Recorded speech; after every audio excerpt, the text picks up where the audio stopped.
Big Boss season 7 title winner అయిన పల్లవి ప్రశాంత్‌ని పోలీసులు కస్టడీలోకి తీసుకోవడం జరిగింది. తన సొంత ఊరికెళ్ళి అక్కడ పల్లవి ప్రశాంత్‌ని అదుపులోకి తీసుకొని, ఆ తర్వాత హైదరాబాద్ తీసుకొచ్చి ఒక 5, 6 గంటల విచారణ తర్వాతకు తనను రాత్రి తనతో పాటు పల్లవి ప్రశాంత్‌తో పాటు పల్లవి ప్రశాంత్ బ్రదర్ అయిన రాజును గూడంగా కస్టడీలోకి తీసుకొని విచారించి చాలామంది ఫ్యాన్స్ కావచ్చు, పల్లవి ప్రశాంత్‌ని సంబంధించిన ఫ్యాన్స్ అత్యుత్సాహంతో చాలా బస్సు అద్దాలు కావచ్చు, లేదంటే ప్రొటెస్ట్‌గా మన పోలీస్ వెహికల్ ధ్వంసం చేయడం జరిగింది.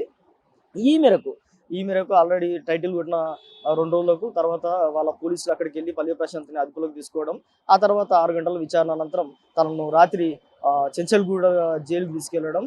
ఆ తర్వాత జ్యుడిషియల్ జ్యుడిషియల్ జ్యుడిషియల్ కస్టడీలో తీసుకోవడం. 14 రోజుల లాయర్ గూడంగా ఆల్రెడీ జడ్జి గూడంగా 14 రోజుల రిమాండ్ గూడంగా విధించడం జరిగింది.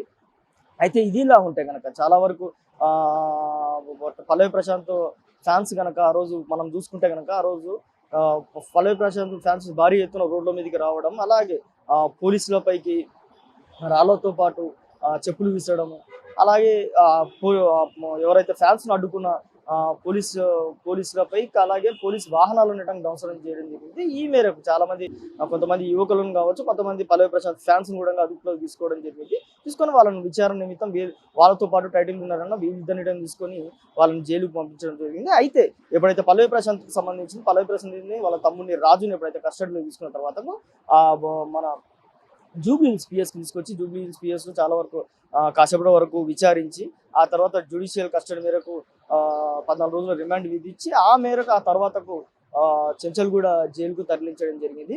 అయితే 14 రోజుల రిమాండ్ ఉంది కాబట్టి ఫర్దర్‌గా ఎలాంటి ఇన్వెస్టిగేషన్ ఏ విధంగా ముందుకెళ్తారన్నది ఓసారి మనము చూడాల్సిన పరిస్థితి అయితే ఖచ్చితంగా ఉంది అని చెప్పొచ్చు. జూబ్లీ హిల్స్ పోలీస్ స్టేషన్ నుంచి కెమెరామెన్ సతీష్‌తో నాగరాజ్.